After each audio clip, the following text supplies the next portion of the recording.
Hello everyone, मैं अंकित आपका स्वागत करता हूँ हमारे चैनल स्टडी विद अंकित में। तो लास्ट क्लास में हमने क्या पढ़ा था? तो हमने पढ़ा था ट्रिग्नोमेट्री। टॉपिक क्या था? हाइट एंड डिस्टेंस, जिसमें हमने क्या देखा था? Angle of elevation and depression. ठीक है, आज नया टॉपिक शुरू करेंगे।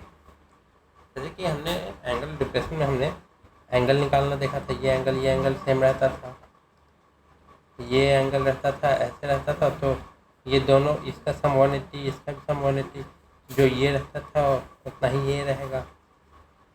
तो आज हम उसी टॉपिक को पढ़ेंगे जिसका नाम है जियोमेट्री। जियोमेट्री क्या है? जियोमेट्री एक ऐसा सब्जेक्ट टॉपिक है जो आपके अंदर की विजुअलाइजेशन, मतलब सोचने की क्षमता और आपके अंदर क्रिएटिविटी जगाता है। तो मतलब it's all about visualisation and creativity. ये आपको जैसे कोई स्टोरी है, ये एक पार्ट, दो पार्ट है, तो यहाँ से यहाँ हम जोड़ेंगे। इसका कहानी ये था, इसके आगे ये कंटिन्यू हो रहा है। इसमें ज्योमेट्री में भी यही है, बस डॉट्स को जोड़ते जाना है। तो डॉट्स को जोड़ते जाएंगे तो कोई ना कोई डिजाइन, मतलब शेप बनेगा। तो उससे हम लोग विजुअलाइज कर सकते हैं कि वो क्या है। ट्रायंगल बन रहा है, क्वाड्रिलेटरल बन रहा है, या सिर्फ लाइन बन रहा है, लाइन सेगमेंट बन रहा है, क्या बन रहा है, वो हम उसे विजुअलाइज कर सकते हैं। मतलब एक तरह से ये आपको एहसास दिलाएगा कि आप एक आर्टिस्ट है या पेंटर है। ठीक है, पर आपको विजुअलाइज करने के लिए आर्टिस्ट पेंटर होने का ज़रूरत भी नहीं है। ठीक है, तो हम आज इसी टॉपिक को पढ़ेंगे जो मोस्टली पूछे जाते हैं, स्पेशली एसएससी में पूछे जाएंगे। इससे रिलेटेड क्वेश्चन एसएससी का एग्जाम भी आने वाला है, पोस्टपोन हो गया है, पर उससे में भी आएंगे। ठीक है, तब इसी में पहला टॉपिक हम देखते हैं। तो पहला टॉपिक क्या है? तो पहला टॉपिक है lines and angles. Lines and angles. ठीक है, तो लाइन एंगल शुरू करने से पहले सबसे पहले लाइन किससे शुरू होता है? एक डॉट से। एक डॉट, इसी डॉट से सब कुछ शुरू होता है, चाहे वो लाइन हो, चाहे वो सोलर सिस्टम हो। इसी लाइन डॉट से सभी कुछ शुरू होता है।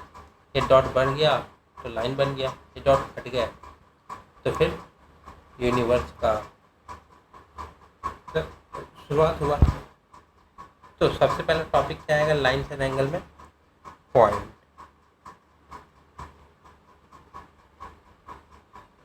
ठीक है, तो पॉइंट क्या होता है? पॉइंट एक तरह का, मतलब एक डॉट, ठीक है, जिसमें मतलब वो डॉट एक ऐसा फिगर होगा जिसमें ना उसका हम लेंथ पता होगा, ना ब्रेथ पता होगा, ना हाइट पता होगा, ना ही हम उसे मेजर कर पाएंगे। तो उसका हम लोग पॉइंट बोलेंगे। ठीक है, the figure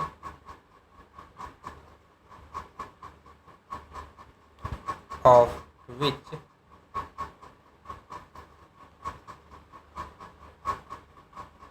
length, breadth and height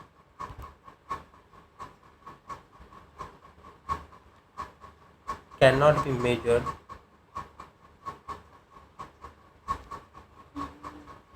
is called a point.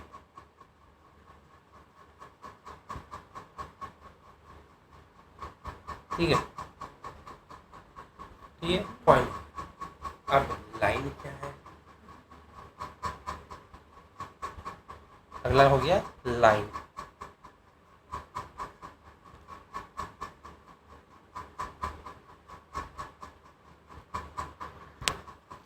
तो लाइन क्या है?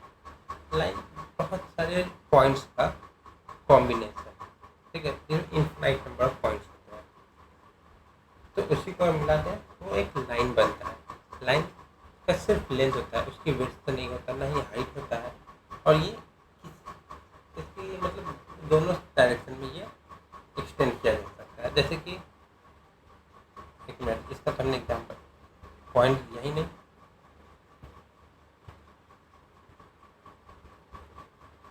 तो एग्जाम्पल में क्या हो जाएगा इसका, तो ये एक पॉइंट, ठीक है, ये point,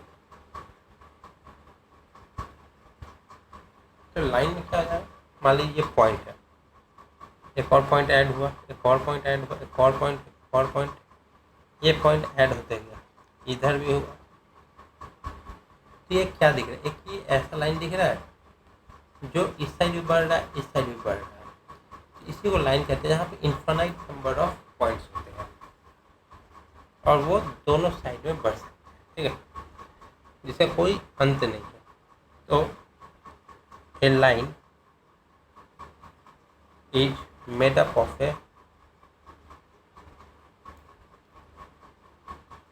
made up of a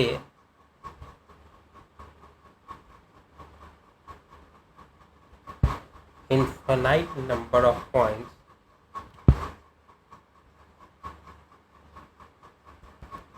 and it has only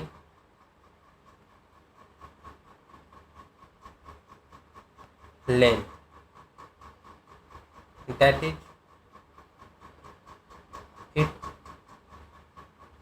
does not have any thickness और width या breadth बोलेंगे, thickness या width,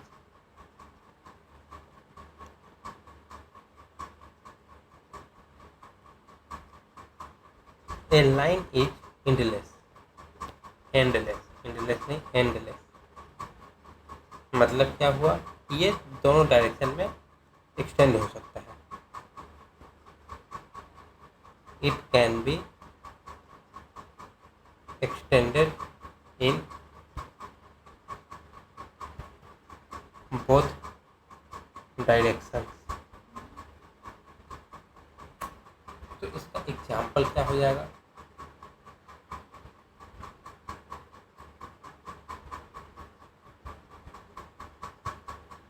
तो इसका एग्जाम्पल हो जाएगा ये, जिसके दोनों साइड, ये एरो का साइन ये है कि ये इस साइड जा सकता है, तो ये दोनों साइड जा सकता है। तो मतलब क्या है, ये लाइन, तो लाइन हो गया। तो लाइन के बाद क्या आता है, लाइन सेगमेंट। तो लाइन सेगमेंट क्या होता है, लाइन सेगमेंट में देखिए, लाइन में इन्फिनाइट नंबर ऑफ पॉइंट्स होता है, इसमें लिमिटेड होगा, इसमें किनारे पे एरो थे क्योंकि ये एंडलेस, बट इसमें दो एंड पॉइंट होंगे, मतलब ये इसकी लिमिट होगा, ये इतना ही जाएगा, इससे ज़्यादा नहीं बढ़ेगा, ठीक है। तो ए लाइन सेगमेंट में क्या ही लिखा, a line segment has two end points but generally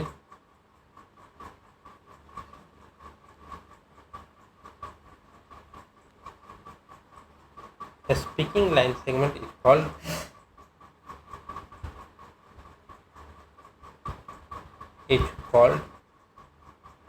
line, ठीक है। इसका एग्जाम्पल क्या हो जाएगा,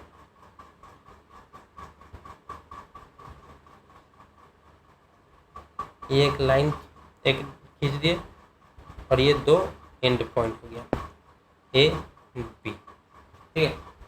तो in speaking line segment is called line. तो मतलब अगर हम इसको लिखना हो तो ये तो हमने फिगर बना दी, अगर इसको लिखना हो तो कैसे लिखेंगे,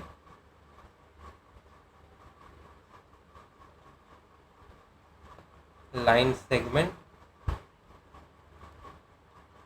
ए बी, ऊपर एक ऐसे एरो दे दीजिए, ये हो गया लाइन सेगमेंट, ठीक है। अगला आते हैं रे। देखिए अब लाइन सेगमेंट में एक दो एंड थे, रे में एक डायरेक्शन पे एंड पॉइंट होगा और एक पे कितना भी आए एक्सटेंड हो सकता है। ठीक है, रे मतलब एरो, एरो एक साइड जाता है दूसरी साइड एंड होता है, ये वही चीज़। ये इनडेफिनिट टाइम मतलब लेंथ तक किसी भी एक डायरेक्शन में एक्सटेंड किया जा सकता है। पर याद रखिए एक डायरेक्शन में, लाइन दोनों डायरेक्शन में जाता है, रे एक में। ए रे extends indefinitely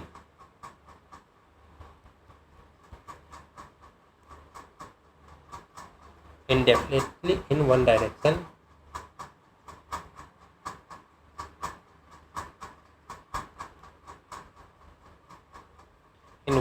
from any given point, from any given point. This is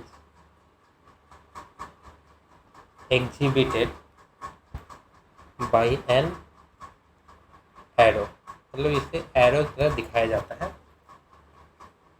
The starting point is called the starting point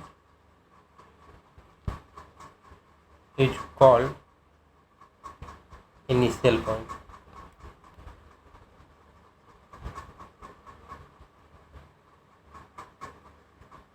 ठीक है, तो एग्जाम्पल क्या हो जाएगा,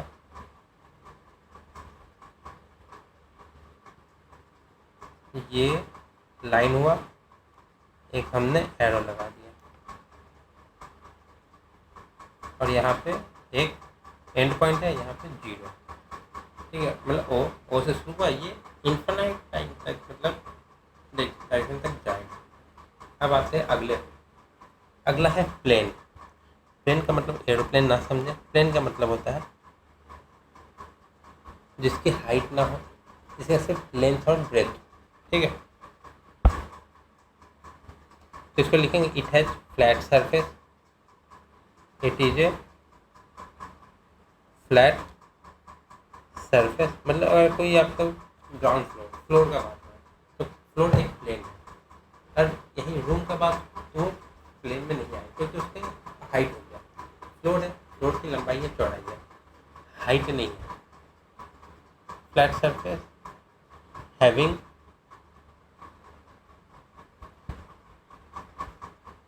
length and breadth both,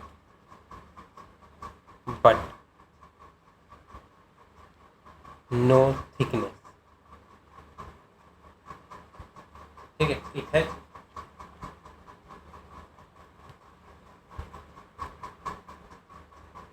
two-dimensional figure।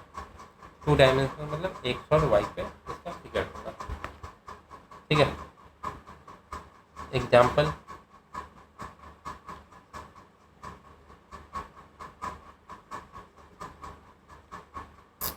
ये हो गया हमारा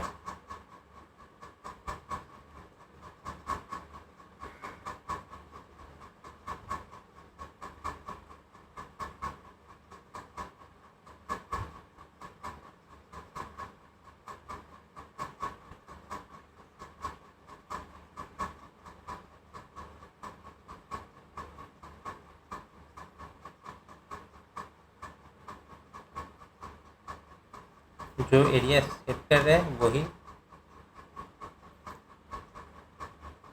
प्लेन है। ठीक है,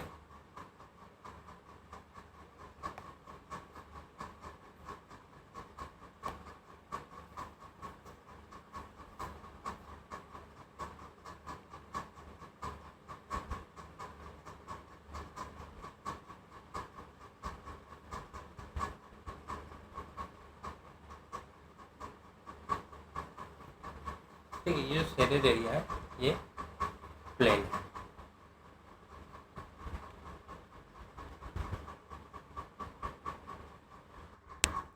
तो अब हम लोग देखेंगे टाइप्स ऑफ लाइंस के बारे में।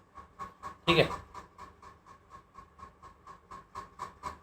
टाइप्स ऑफ लाइन नहीं, टाइप ऑफ लाइंस के बारे में। ठीक है, तो पहला कौन सा हो जाएगा? पहला हो जाएगा पैरेलल लाइन। पैरेलल लाइन की बहुत दुख भरी दास्तान है कि ये लोग साथ तो चलते हैं पर कभी साथ नहीं हो पाते, मतलब मिल नहीं पाते। तो ये दोनों एक दूसरे के अपोजिट में चलेंगे और सीधी लाइन पे चलेंगे, पर ये कभी मिल नहीं सकते।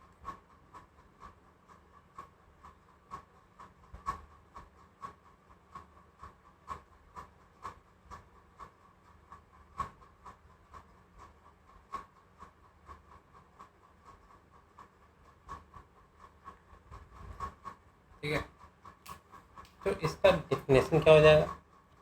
इसका डेफिनेशन हो जाएगा two lines line in a plane and having no common intersecting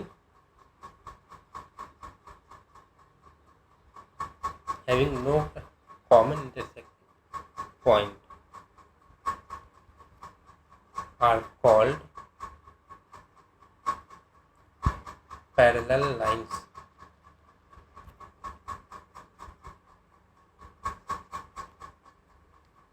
दोनों के बीच का जो डिस्टेंस रहेगा, मतलब जहाँ शुरू किए, मान लीजिए जब शुरू किए दोनों के बीच की दूरी है 1 फीट, तो जहाँ तक जा रहे जहाँ तक भी जा रहे हैं उनके बीच की दूरी ना बढ़ेगी ना घटेगी, कांस्टेंट रहेगी।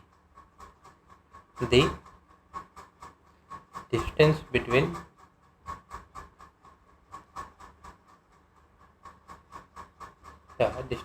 two parallel lines is 2 parallel lines is constant। ठीक है, तो अब इसका एग्जांपल कैसे, मतलब पैरेलल लाइंस होते कैसे हैं? ये एक लाइन गया, फिर एक ये लाइन गया, ये दोनों एक दूसरे के पैरेलल है, मतलब एक ही प्लेन पे है, और ये दोनों कहीं इंटरसेक्ट नहीं करेगा, ये सेम ऐसे ही चलते जाएगा। ठीक है, तो इसका सिंबल क्या होता है?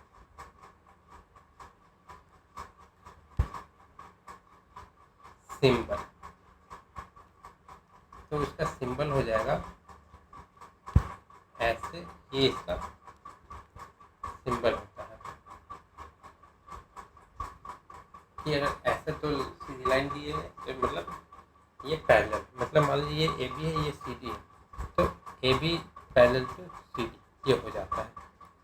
देखिए, अब हमने पैरेलल लाइन पढ़ लिया, अब पढ़ते हैं परपेंडिकुलर लाइंस। परपेंडिकुलर लाइंस, अब आप लोग वासेपुर मत चल जाए ना। परपेंडिकुलर लाइंस, तो परपेंडिकुलर लाइंस में दो लाइंस होता है जो एक मतलब राइट एंगल है, मतलब एक दूसरे पे बनाता है। ठीक है, two lines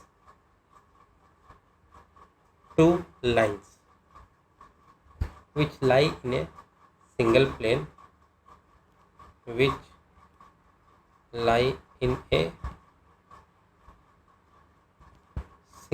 plane and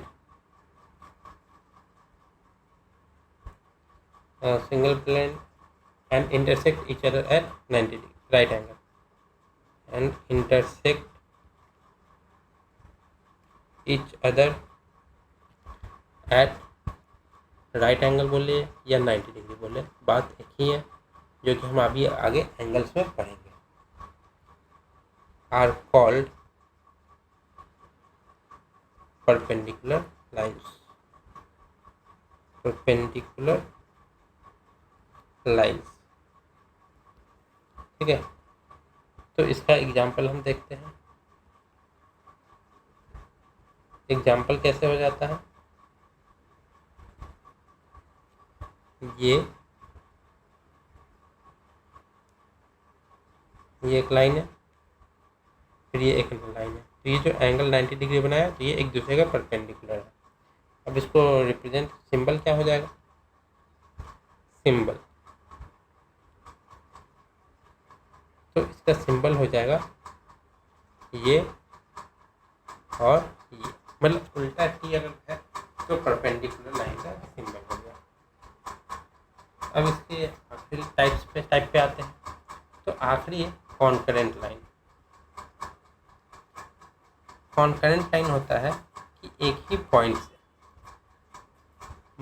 infinite number of line पास करे एक दूसरे को इंटरसेक्ट करते हुए, या एक ही पॉइंट से बहुत सारे लाइन निकले।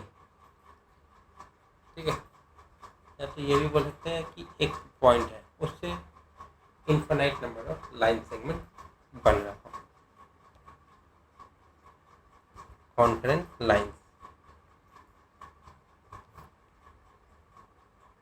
तो more than two or straight lines intersecting at the same point या passes through same point, more than two straight lines, more than two straight lines intersecting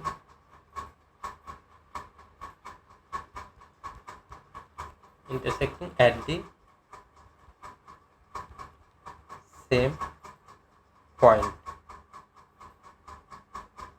ठीक है, तो एग्जाम्पल कैसा हो जाए, तो ये एक लाइन है, ये एक लाइन है, ये एक लाइन है, ये एक लाइन है, ये सब लाइन एक ही पॉइंट से बहुत बार पास कर रहा है, इंटरसेक्ट कर रहा है एक दूसरे को।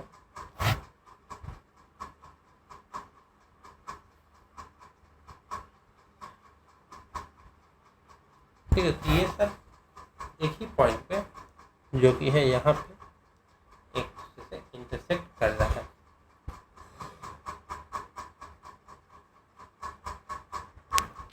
तो अब आप कुछ पॉइंट्स मतलब याद रखने होंगे। ठीक है, तो कुछ जो पॉइंट्स टू रिमेम्बर है उसको अब हम लोग देख लेते हैं। पॉइंट्स टू रिमेम्बर,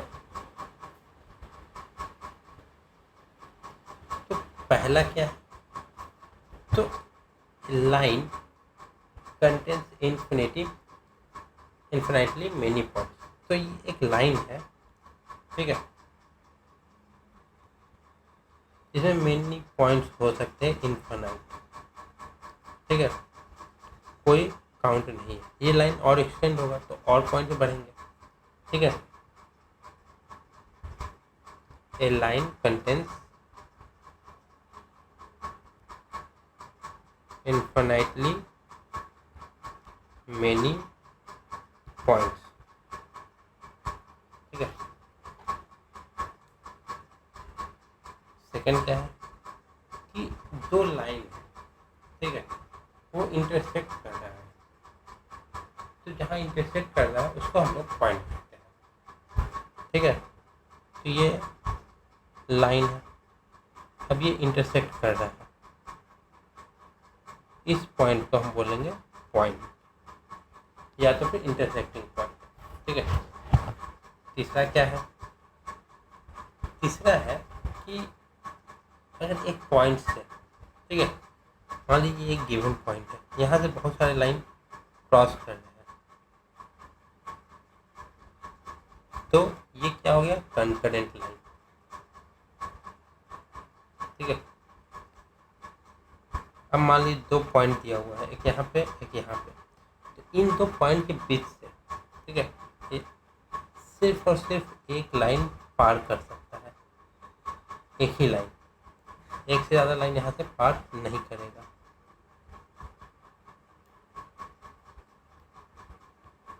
क्योंकि अगर दूसरा कोई लाइन अगर पार करने की कोशिश करेगा तो कहीं और एंगल से आएगा, सेम एंगल से कभी भी दो लाइन पार नहीं कर सकता।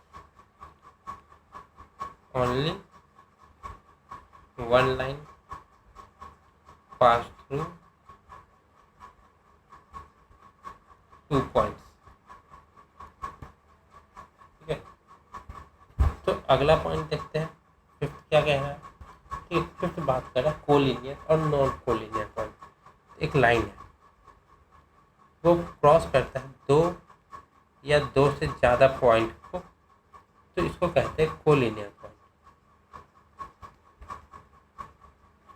अगर दो या दो से कम है तो उसको कहेंगे नॉन कोलिनियर पॉइंट। ठीक है,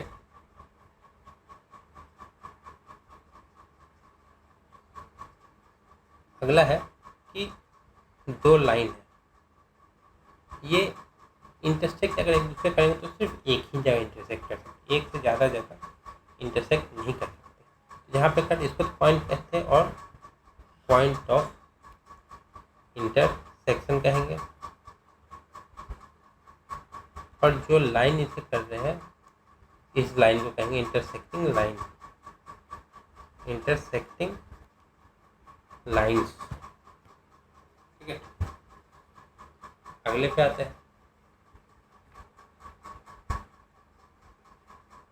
तो अब मान लीजिए एक पॉइंट दिया हुआ है, ठीक है, उस पॉइंट से बहुत मल्टीपल मतलब इनफाइनाइट नंबर ऑफ प्लेन पास कर सकते हैं। 7 क्यों है, 6 होगा ना, अब 7 आएगा। ठीक है, मान लीजिए ये पॉइंट है, ये प्लेन है, एक प्लेन पार हुआ, अब अगर प्लेन का एंगल चेंज हो गया, दूसरा प्लेन पार हुआ, अब ये तीसरा प्लेन पार हो रहा है, ये चौथा प्लेन पार हुआ, ये पांचवा ही प्लेन हो गया। तो एक पॉइंट पे मल्टीपल नंबर ऑफ प्लेन पार कर सकते हैं, मतलब infinite number of plane can pass through a single point.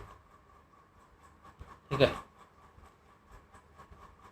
आठवां कोप्लानर और नॉन कोप्लानर। ठीक है, जब दो तीन या तीन मतलब तीन से ज़्यादा पॉइंट एक किसी प्लेन पे हो तो उसको कोप्लानर बोलते हैं। मतलब कि अगर ये मतलब प्लेन है, अगर तीन से ज़्यादा लाइन आ गया तो ये कोप्लानर हो गया। कोप्लानर मोर देन 3 पॉइंट्स, अगर 3 पॉइंट से कम रहे तो नॉन कोप्लानर। ठीक है, अगला देखेंगे कि दो मतलब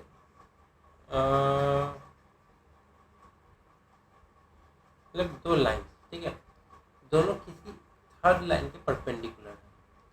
ठीक है, मतलब तीसरा जो लाइन कॉमन दोनों परपेंडिकुलर है, तो हम बोल सकते हैं जो दो लाइन थे वो एक दूसरे के पैरेलल हो गए।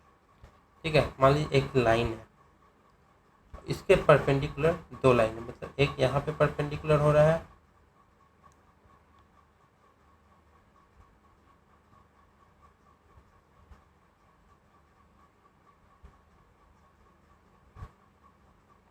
और एक यहाँ पे परपेंडिकुलर है। ये 90 डिग्री है, ये 90 डिग्री है, तो ये दोनों एक दूसरे के पैरेलल होंगे। ठीक है, अगला देखते हैं। तो अगला होगा कि दो या दो से ज़्यादा पैरेलल लाइन, मतलब 1 2 3, दो से ज़्यादा पैरेलल लाइन। ठीक है, इसको अगर इंटरसेक्ट मतलब काटते हैं दो लाइन, मतलब दो अलग अलग लाइन इससे अगर कट कर रहे हैं, ठीक है, तो मान लीजिए ये लाइन है ABCDEF, तो इनका रेशियो जो होगा मतलब AB/BC इजिकल टू DE/EF हो जाएगा। ठीक है, तो ये दोनों एक दूसरे के मतलब इक्वल होंगे इनका रेशियो। तो ये लाइन्स तो हो गया, तो आते हैं हम लोग एंगल्स पे। तो अगला हेडिंग रहेगा हमारा ज्योमेट्री में ही एंगल्स। तो एंगल्स क्या होता है, मतलब मान लीजिए कि ये एक लाइन है और इसका ये एंड पॉइंट है, यहीं से एक और लाइन आया है, मान लीजिए आया, ठीक है, ये ए है, ये ओ है, ये ए डैश है। तो ये लाइन है, ये लाइन अगर ऊपर बढ़ते जा रहा है, ये अभी यहाँ पे है, फिर यहाँ पे आ गया, फिर यहाँ पे आ गया, फिर ये ऐसे बढ़ते बढ़ते यहाँ पे आ गया, तो ये जो घूम रहा है मतलब इसका रोटेशन जो हो रहा है, ठीक है, तो रोटेशन हो रहा है तो एक एंगल बनाएगा यहाँ पे, ये तो बेस पर ए है, ये ए डैश ए डैश ए डैश घूमते जा रहा है, ठीक है। तो जो ये एंगल बना रहा है इसी को मैग्नीट्यूड ऑफ एंगल कहते हैं, ठीक है। तो ये तो एंगल बन गया, इसको मैग्नीट्यूड ऑफ एंगल बोले, ठीक है। पहले इसका डेफिनेशन लिख लेते हैं, फिर इसका डायग्राम बना लेंगे same. The amount of rotation, the amount of rotation about O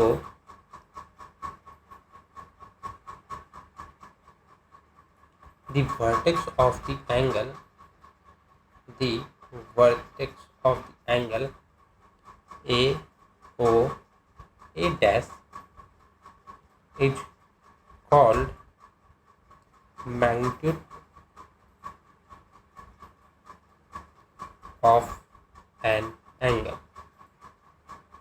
ठीक है। तो एक डायग्राम इसका बनना जरूरी है। तो ये इसका बेस हो गया, ये इसका ए है, ए डैश है, ये ओ है, और ये जो बना रहा है ये एंगल है, ये इसका एंगल है। तो दो मतलब सेम ट्रायंगल मतलब एंगल बना है कहीं पे, मतलब ये एंगल और ये एंगल सेम है, इसको हम लोग क्या बोलेंगे, इसको हम लोग कॉन्ग्रुएंट एंगल बोलेंगे, ठीक है। तो M angle A O A dash denotes the measure of angle AOA dash. Angles are said to be congruent when their measure is same. जब उनके एंगल का मेजर सेम होगा, when their measure, स्पेलिंग क्या लिख रहे हैं, when their measure is same.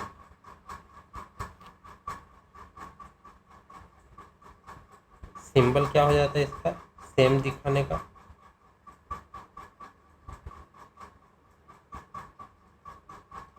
ये हुआ, ये हुआ, ये हुआ,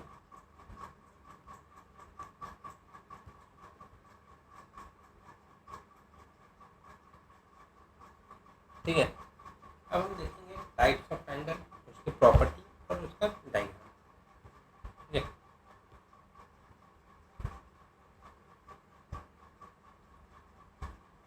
टाइप्स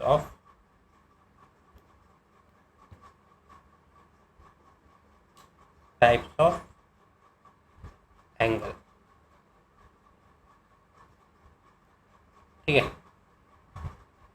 तो पहला कौन सा है, एक्यूट एंगल, मतलब बहुत प्यारा, ठीक है। तो एक्यूट एंगल का क्या होता है, जब कोई भी एंगल, जो एंगल बन रहा है वो 90 डिग्री से कम हो और 0 डिग्री से ज़्यादा हो, ठीक है। तो इसका डायग्राम कैसा हो जाएगा, ये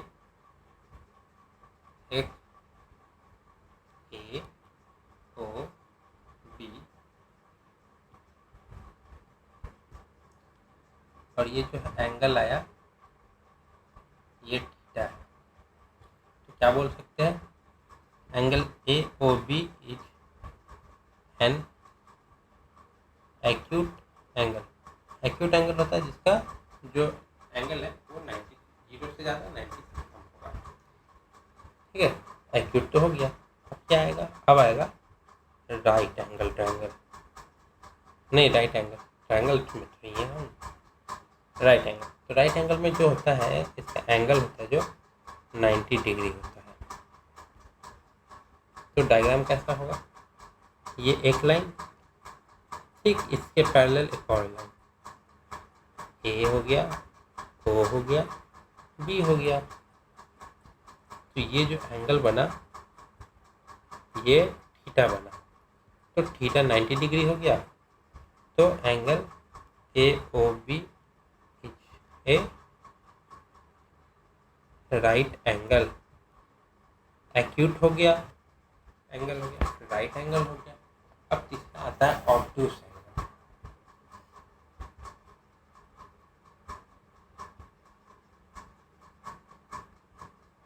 ऑब्ट्यूस एंगल, तो ऑब्ट्यूस एंगल में क्या होता है? ये एक लाइन हो गया, ये एक लाइन हो गया, ये ए हो गया, ये जीरो ओ हो गया, ये बी हो गया। तो इसमें ये थीटा होता है। तो इसमें जो थीटा होता है वो 180 डिग्री से कम होता है और 90 डिग्री से ज़्यादा होता है। तो इसमें अगर देखें तो angle A O B is an obtuse angle. ठीक है, तो ये तो हो गया। अब क्या होता है? अब होता है स्ट्रेट एंगल, लाइन, या स्ट्रेट एंगल भी बोले, लाइन भी बोले, कुछ भी बोल सकते, स्ट्रेट।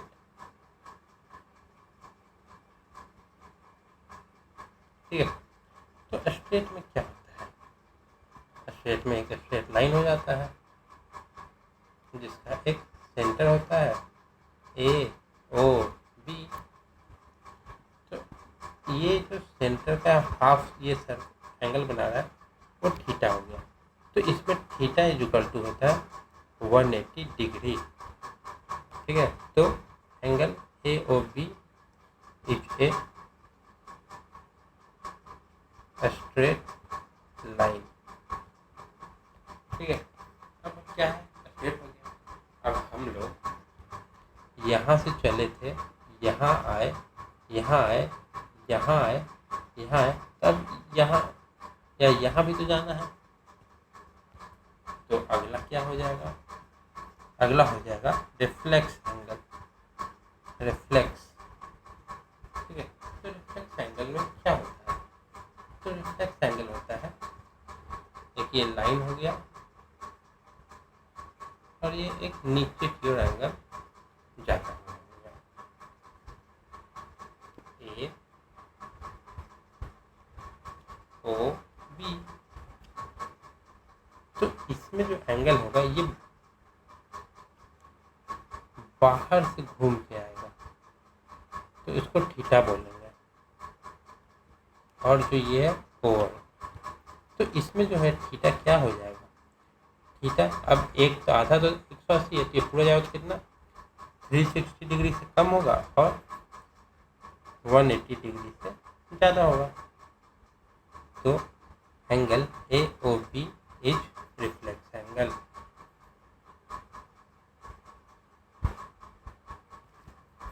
अगले पे रिफ्लेक्स एंगल हो गया। अब यहाँ पे कॉम्प्लीमेंट्री एंगल। तो कॉम्प्लीमेंट्री एंगल क्या होता है? कॉम्प्लीमेंट्री, तो पहले इसका डेफिनेशन लिख लेते हैं। टू एंगल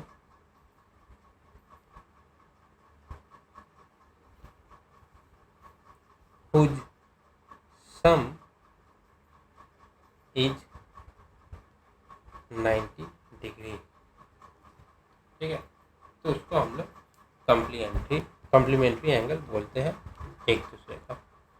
तो 90 डिग्री होने के लिए पहले लाइन को परपेंडिकुलर होना पड़ेगा एक दूसरे से। ये लाइन हो गया, ठीक, और एक ये लाइन हो गया, ये ए, ये ओ, ये बी, ये सी।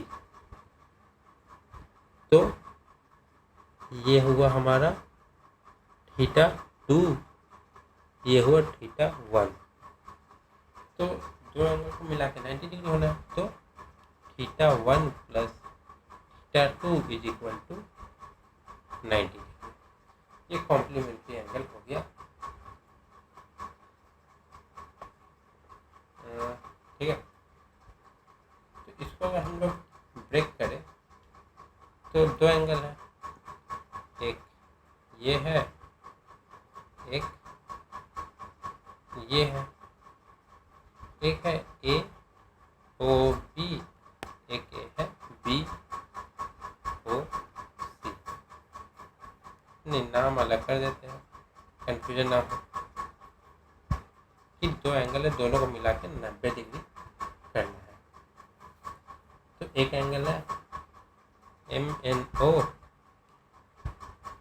PQO, तो एक का यहाँ पे थीटा एंगल है, ये का θ2 है। अब दोनों को ऐड करेंगे तो 90 डिग्री होना चाहिए। तो ये कॉम्प्लीमेंट्री हुआ, कॉम्प्लीमेंट्री हो गया। तो कॉम्प्लीमेंट्री हो गया तो फिर अब क्या होगा, अब होगा सप्लीमेंट्री।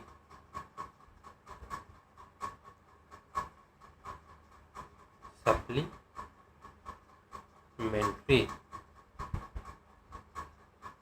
तो सप्लीमेंट्री में क्या होता है, तो सप्लीमेंट्री में होगा कि दो एंगल का सम 180 डिग्री होना चाहिए। Two angle whose sum is 180 degree are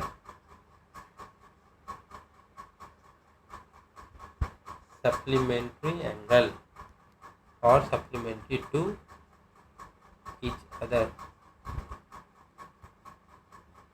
तो मान लीजिए इसमें ये एक लाइन है और इस पे ये एंगल बन रहा है, तो लाइन का नेमिंग हो जाएगा ए ओ सी और ये बी।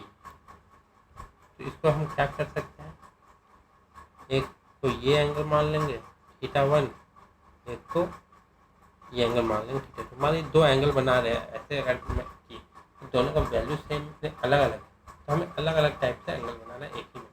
और सेम एंगल है तो एक जैसा बना सकते हैं। ठीक है, तो क्या हो जाएगा, θ1 plus θ2 is equal to 180 degree. ठीक है, अब अगला क्या आता है, अगला है vertically opposite angle. Vertically opposite, तो इसमें क्या होता है, इसमें दो लाइन हो गए, एक ये एक ये। ठीक है, तो इसमें लाइन का नेमिंग भी करना है।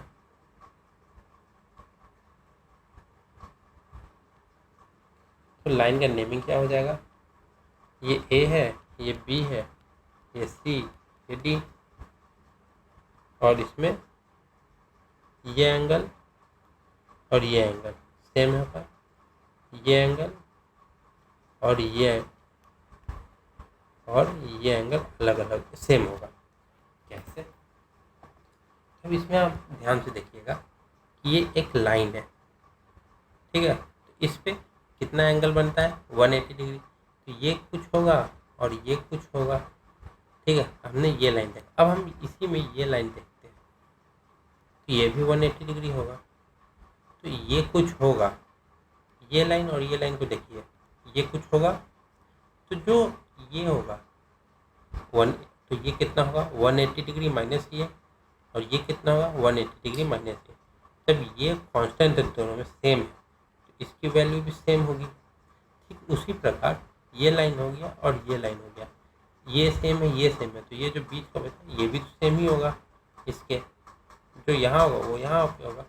या तो ऐसे देखिए ना, ये लाइन है, ये 180 डिग्री, ये माइनस करेंगे तो यहाँ पे कुछ आएगा 180 डिग्री, ये माइनस करेंगे तो यहाँ पे कुछ आएगा, तो जो यहाँ पे आएगा यहाँ पे आएगा सेम आएगा। ठीक है, तो इसको लिख देंगे एंगल डी ओ ए, अरे बीच में जो ओ है लिखे नहीं, ये ओ है, angle D O A is equal to D O equal to B O C, और angle D O B is equal to angle A O C. ये हो गया हमारा वर्टिकली अपोजिट एंगल। तो अगला हो जाएगा हमारा एडजेसेंट एंगल।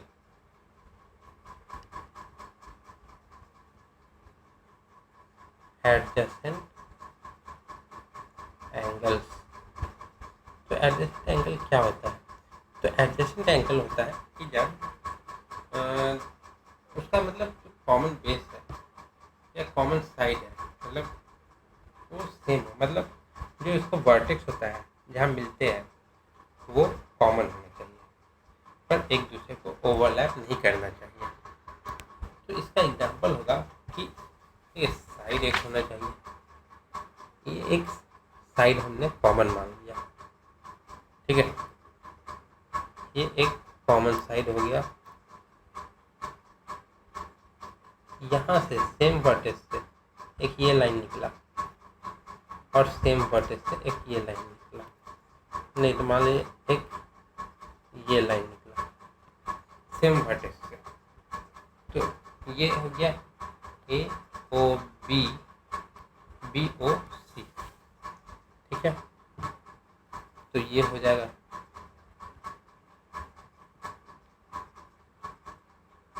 थीटा 1, ये हो जाएगा थीटा 2।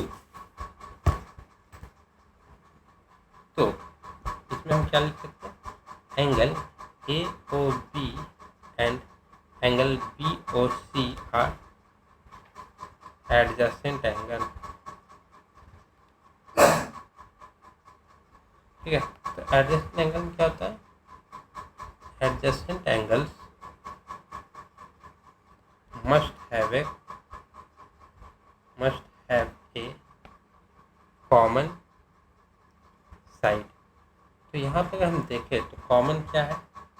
कॉमन है ओ बी। ठीक है, ए से भी ओ ए बी आया और फिर बी ओ सी भी आया, में बी ओ बी आया। ठीक है, अब आते हैं लीनियर पेयर पे। लीनियर पेयर,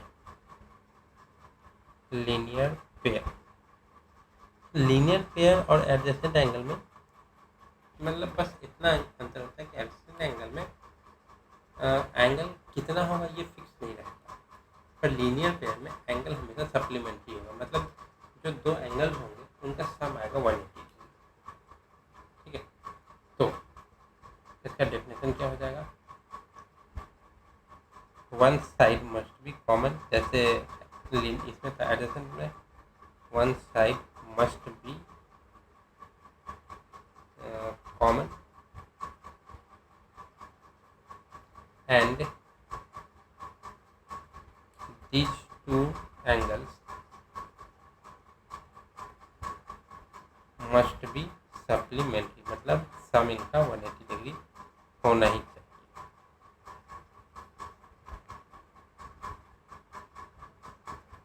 तो ये एक लाइन हो गया, लाइन से क्या पता चला? ये सप्लीमेंट्री, और एक ये लाइन हो गया, तो क्या हो जाएगा? ए ओ सी बी,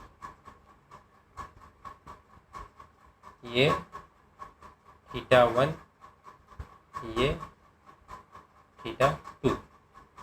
तो इसको लिख सकते हैं angle A O B and angle B O C are linear pair angle.